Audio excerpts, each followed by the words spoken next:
Sige nga, tingnan nga natin kung bagay sa'yo. Sige, wait. Wow! Bagay nga! Lakas ng dating mo kapag nakasombrero. Bigaon, bahog bilat. Nilalandi mo pala yung boyfriend ko? Hoy, hindi ah. Saan mo naman nalaman yan? Umalis ka nga sa harapan ko. Bigaon. Wow! Choose one. 20 million? Or sombrero? Siyempre, 20 million. Aanuhin ko naman tong sombrero. Ha? Bakit naging sombrero to? Ang daya naman. Kakawin ko dito. Kakainis. Rods, bago ba yung sombrero mo? Ito?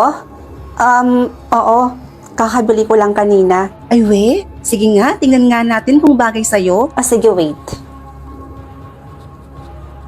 Wow! Bagay nga! Lakas ng dating mo kapag nakasombrero. Bigaon, bahog bilat. Nilalandi mo pala yung boyfriend ko? Hoy, hindi ah. Saan mo naman nalaman yan? Umalis ka nga sa harapan ko. Bigaon. Uy, Rods, teka. Magpapaliwanag muna ako. Ayaw mo umalis? Eh di ako naaalis. Nahiya pa ako sa'yo. Wow! Ang ganda pala ng sombrero na to ah. In fairness. Besh! Oh, Bes! Saan ka pupunta at anong ginagawa mo? Uy, Besh, ano ka ba? Nagtatanong ako.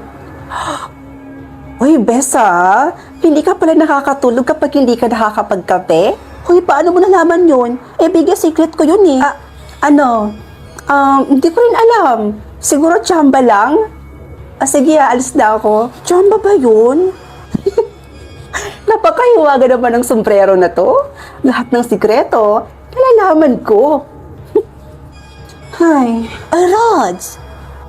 Aling Marites. Rods, nalaman mo na ba kung anong nangyari sa kapatid mo? Bakit po? Anong nangyari sa kapatid ko? Kasi yung kapatid mo yun, isang oras nang nawawala. Nawawala? Oo. Bakit? Dinukot daw ng taong hindi kilala? Diyos ko, hindi pwede to. Kailangan kong iligtas ang kapatid ko. Gamitin ko kaya tong sombrero. Baka malaman ko kung nasaan yung kapatid ko. Kapag hindi pa dumating ang ate mo, papatayin na kita. Hindi ako papayag. Ililigtas kita, kapatid ko. Rod, saan ka pupunta? Ililigtas ko yung kapatid ko. Malahimik ka. Pakawalan mo yung kapatid ko. Ate? Ate! Mabuti naman at dumating ka na. Tita Mirna? Ikaw? Ikaw ang kumidnap sa kapatid ko? Ako nga. Bakit mo ginagawa to? Pakawalan mo yung kapatid ko. Papakawalan ko lang yung kapatid mo sa isang kondisyon. Ibigay mo sa akin yung mahiwagang sombrerong suot-suot mo ngayon.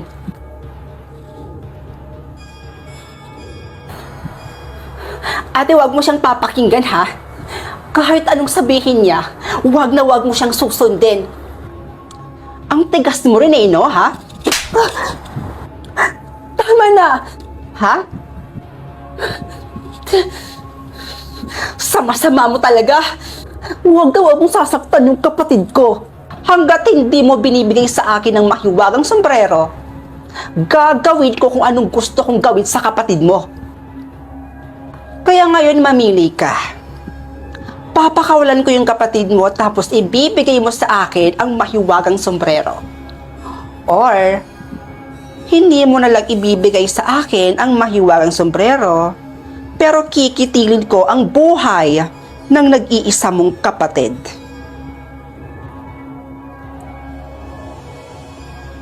Ate, wag!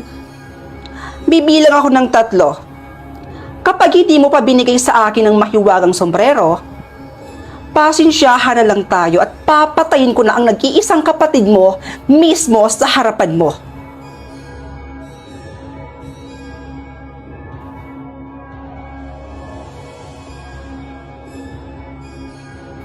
Isa, 2, 3.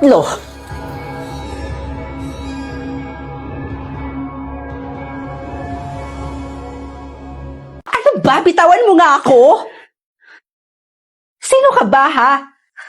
Hindi ba talaga ako nakikilala?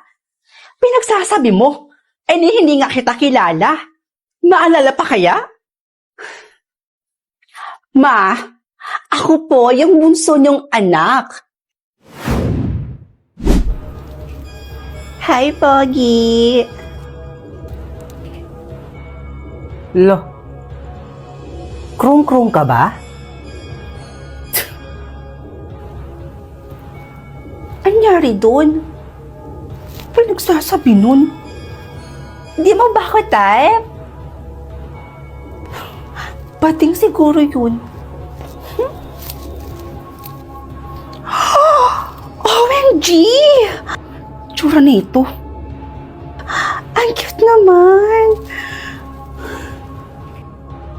Bawal galawin yan kung hindi rin naman bibilhin. Excuse me? Mukha ba akong walang pambili? FYI ang dami kong pera at ang ganda-ganda pa ng bag ko. Sus, para kanino ba yan? Para sa anak mo? Wala pa akong anak. Para sa akin to. Sa akin. Seryoso ka? Hindi yan bagay sa'yo. Pakilapag na yan dyan. Sama nito. Kala mo naman kagandahan. Mas maganda ako sa'yo, te. Mas maganda ako sa'yo. Tsura nito. Oy, miss. Saan ang bagay sa akin dito? Ito ba? Or ito? Ma'am? Ma'am, para po ba... para po ba talaga sa inyo? Para po ba talaga sa inyo yan?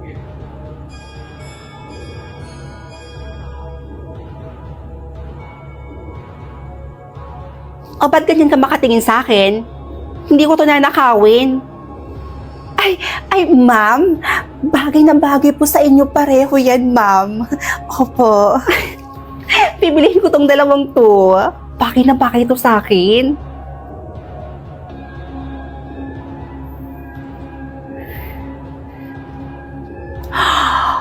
Oh my God, bar! Ang ganda naman ng bar na to. May ID ba kayo? Huy! Alam ko naman na mukha pa akong 14, pero nasa tamang edad na ako. Alam ko naman ho na hindi na kayo bata. Ayan, gusto ko lang ho talagang malaman, kung magbabarba talaga kayo? Ha? Ano bang ibig mong sabihin? Excuse me po, Manong Guard. May nakita po ba kayong... okay na po, nakita ko na. Nandito lang pala kayo. Kanina pa kami hanap sa inyo. Nandito lang po pala kayo. Saan po ba kayo nagsisipunta? What? Kilala ba kita? Sino ka ba? Halika muna kayo. Ano ba? Bitawan mo nga ako? Sino ka ba, ha? Kung saan pa kami nagpunta para lang mahanap kayo. Pero nandito lang pala kayo. Hindi niyo po alam kung gaano kami natakot at nag-alala sa inyo. Hindi niyo ba talaga ako nakikilala? Pinagsasabi mo, hindi nga kita kilala. Maalala pa kaya? Ma, ako po yung bunso niyong anak. Ano? Anong bunsong anak? Nahihibang ka na ba? Tingnan mo nga yung itsura ko at itsura mo. Halos magkasing edad lang tayo, miss. Pero ang pinagkaibahan lang, mas maganda nga lang ako sa'yo. Kaya ano pinagsasabi mo? Bunsong anak? Ew! Excuse me, wala pa akong anak. May sakit ho kasi kayong Alzheimer's. At yung suot ninyo, hindi na po akma sa kung anong edad ninyo. Ay, wow! Hiyang-hiya naman ako sa'yo, te. Kanina, sinasabi mong bunsong anak kita. Tapos ngayon, ang napuntirya mo yung suot ko? Anong problema sa suot ko tsaka sa buhok ko? Palibhasa kasi naiingit ka kasi yung suot mo tsaka yung buhok mo hindi napapanahon.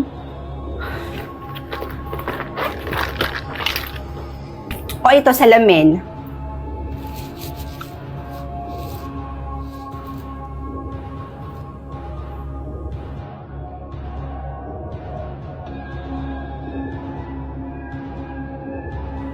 O ano ma? Malinaw na ba sa inyo na 85 years old na kayo? Ma naman kasi, kapag bukas po yung pinto, huwag kasi kayong agad-agad umalis. Kung saan-saan pa kayo pumupunta. Paano kung hindi namin kayo nakita, nahanap? Diba? Paano kung napahamak na kayo? Ma naman, ayoko pa mawala ng ina.